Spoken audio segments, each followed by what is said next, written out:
Hello guys, welcome back to our channel. अगर आपने अब तक सब्सक्राइब नहीं किया तो अभी कर लो।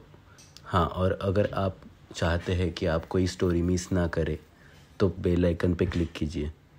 तो आज की कहानी है एक रेलवे स्टेशन की। एक रमेश करके बंदा था जिसकी अभी शादी हुई थी। रमेश स्टेशन पे गार्ड की नौकरी करता था और उसकी शिफ्ट हाल ही में रात की हो गई थी। उसका ट्रांसफ़र एक ऐसे सुनसान रेलवे स्टेशन पे हुआ था जहाँ पे वो कभी जाना नहीं चाहता था। वो जगह काफ़ी सुनसान और वीरान थी। वहाँ ज़्यादा गाड़ियाँ भी नहीं आती थी। प्लेटफॉर्म भी अक्सर सुनसान ही रहता था। वो स्टेशन का नाम निर्जे था, जो मुंबई में हार्बर लाइन पे है। वो स्टेशन पे ज़्यादा पैसेंजर वेट भी नहीं करते थे और निर्जे में आबादी भी कम थी। रमेश नाराज़ था क्योंकि उसका ट्रांसफ़र ऐसे वीरान जगह पर कर दिया था। तो एक रात रमेश ऐसे ही खुद से बात करते स्टेशन पे राउंड ले रहा था।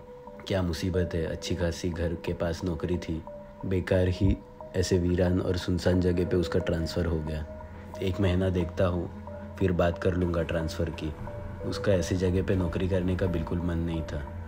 एक हाथ में लालटन और दूसरे हाथ में डंडा लेके वो प्लेटफॉर्म के चक्कर काट रहा था और बीच बीच में सीटी बजा देता था। उस रात वो प्लेटफॉर्म पे अकेला था, उसके साथ और कोई नहीं था। रात के 2 बज गए थे। रमेश ने देखा कि एक आदमी बेंच पे बैठा हुआ था और ठंड का मौसम था, दिसंबर चल रहा था। वो आदमी ठंड से काँप रहा था।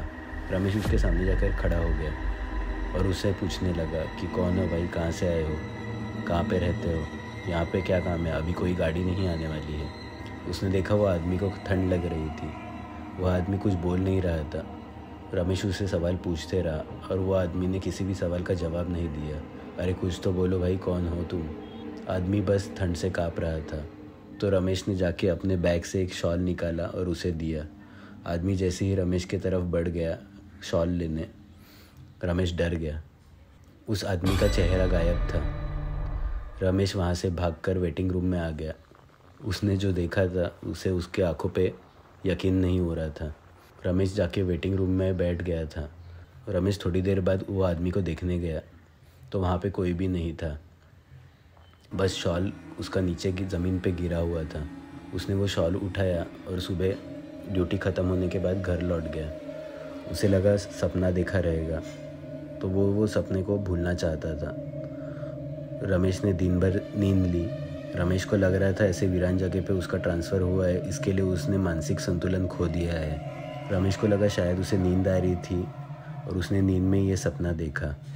अगली रात रमेश फिर से ड्यूटी दे रहा था, प्लेटफॉर्म के चक्कर लगा रहा था। रमेश राउंड अप लेते लेते एक बेंच पे जाके बैठ गया। उसने घड़ी को देखा तो 2 बजे हुए थे। कुछ ही देर बाद उसे पीछे से किसी के चलने की आवाज़ आने लगी।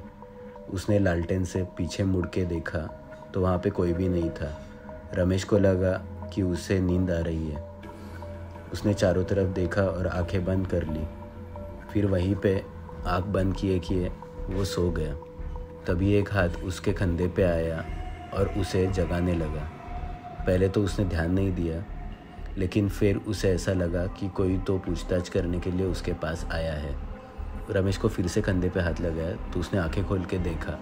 वो चौंक गया था, इतनी रात को कौन आया है। तो वहाँ पे कोई भी नहीं था। रमेश को लगा कि फिर से उसे कोई बुरा सपना आया है। रमेश ये सब सोच रहा था, तभी उसे पायल की आवाज़ आने लगी।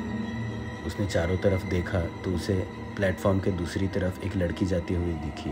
रमेश ने वो लड़की को देखा तो आवाज़ देने लगा कि रुको, सुनो, रुको, अभी कोई ट्रेन आने नहीं वाली, तो आप कहाँ जा रहे हो? वो जैसे ही ट्रैक क्रॉस करके वो लड़की के पास जा रहा था, वो लड़की गायब हो गई। रमेश इस बार डर गया था। उसके माथे का पसीना साफ साफ बता रहा था कि वो बुरी तरह से डर गया है। रमेश ने ये बात फिर से किसी को नहीं बताई, लेकिन अब उसे वो प्लेटफॉर्म और ड्यूटी से दोनों से डर लग रहा था। अगली रात रमेश फिर से एक ड्यूटी कर रहा था। उसने स्टेशन का कोई चक्कर नहीं लगाया। उसने सोचा एक ही जगह पे खड़े होकर आज देखता हूँ लोग कहाँ से आ रहे हैं और कहाँ जा रहे हैं। कुछ देर बाद रमेश के पास एक आदमी आकर खड़ा हो गया और ट्रेन के बारे में पूछने लगा। रमेश को लगा कुछ तो गड़बड़ है। रमेश दूसरी तरफ देखने लगा। वो आदमी को इग्नोर कर रहा था। उस आदमी ने रमेश को फिर से पूछा। इस बार रमेश को लगा कोई तो इंसान ही है जो बार बार पूछ रहा है। तो रमेश ट्रेन के बारे में वो आदमी को बताने लगा। तभी उसकी नज़र उसके घड़ी पर पड़ी। रात के 2 बज गए थे। रमेश ने घड़ी को फिर से देखा तो उसे डर लगने लगा। ये वही समय है जहाँ पे उसके कुछ ना कुछ दिख रहा था। वो आदमी ने रमेश के कंधे पे हाथ रखा, उसे जगाया तो वो रमेश होश में आ गया। रमेश ने वो आदमी को देखा तो आदमी उसे धुंधला दिख रहा था। थोड़े देर बाद रमेश को सारी चीज़ें धुंधली दिखने लगी। रमेश ने अपनी आंखें साफ करने की कोशिश की। रमेश को फिर भी वो आदमी धुंधला ही दिख रहा था। फिर वो आदमी रमेश से दूर जाते हुए दिखा। रमेश वो आदमी को बुलाने की कोशिश कर रहा था। वह आदमी भागने लग गया। रमेश भी उसके पीछे भागने लग गया। वो आदमी ने ट्रैक पे छलांग लगाई और ट्रैक क्रॉस करने लग गया। रमेश उसके पीछे पीछे भागते भागते ट्रैक पे गिर गया। उसे ट्रेन की भी आवाज़ सुनाई दे रही थी और रोशनी भी दिख रही थी। रमेश घबरा गया, कहीं उसके ऊपर से ट्रेन ना चली जाए। रमेश को कुछ दिख नहीं रहा था। रमेश डर से चिल्लाने लगा। तभी रेलवे स्टेशन मास्टर प्रसाद भागते हुए रमेश के पास आया और रमेश को पटरी से बाहर निकाला। रमेश कुछ देर तक बेहोश रहा।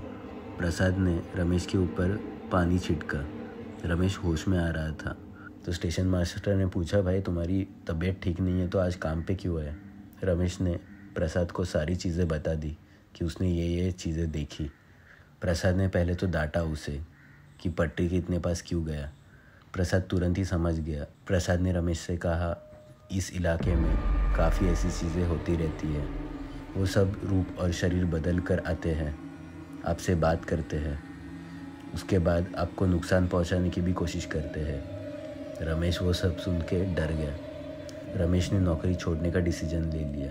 प्रसाद ने उसको समझाया कि भाई ऐसा कुछ नहीं होगा, तुम खाली खुद का ख्याल रखना। रमेश ने नौकरी छोड़ दी। रमेश चला गया अपने घर। रमेश अपनी बीवी के साथ सोया हुआ था तो उसे घर में किसी के चलने की आवाज़ आई। तो उसने आंखें खोली तो वो घर पे नहीं था। वो वही स्टेशन के प्लेटफॉर्म पे बैठा हुआ था और वही सब जो भूत प्रेत उसको दिखे थे रात में, तो उसके आजू बाजू बैठे हुए थे और सब लोग रमेश को देख रहे थे।